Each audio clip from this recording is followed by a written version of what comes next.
জিলা ছাত্ৰ সন্থাই আজি বিক্ষোভ কাৰ্যসূচী ৰূপায়ণ কৰিছোঁ। আমাৰ দাবী যে অসম চুক্তি প্ৰতিটো দফা আখৰে আখৰে ৰূপায়ণ হ'ব লাগিব।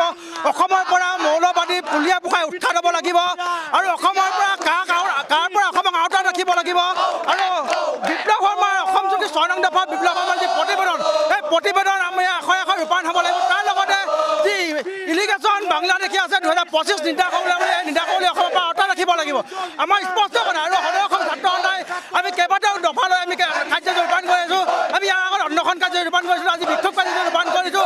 ইয়াৰ পিছত আমি জোৰ আন্দোলন কাৰ্যসূচী ৰূপায়ণ কৰিম। আমাৰ দাবী এটা অসম চুক্তি প্ৰতিটো দফা আখৰে আখৰে ৰূপায়ণ হ'ব লাগিব। অসমৰ পৰা মৌলবাদী পুলিয়া পোখা উৎখাত হ'ব লাগিব। অসমৰ পৰা বিদেশী উৎখাত হ'ব লাগিব, বিদেশী বিতাড়িত হ'ব লাগিব। আৰু অসম বাংলা সীমান্তত বিদেশী দেখা গুলীয়া নিৰ্দেশ কৰিবলৈ চৰকাৰে, এখন বিজেপি চৰকাৰে কেৱল অসমে হিন্দু বাংলাদেশী সংস্থাপন কৰাৰ ব্যৱস্থা কৰিছে। এই ছাত্ৰ সন্থাই কৈছে 1971 বছৰৰ এই হিন্দুৱে হওক বা মুছলমানে হওক অসম ত্যাগ কৰিব লাগিব। অসম সময়তে বাংলাদেশী চহৰে পৰা নহয়।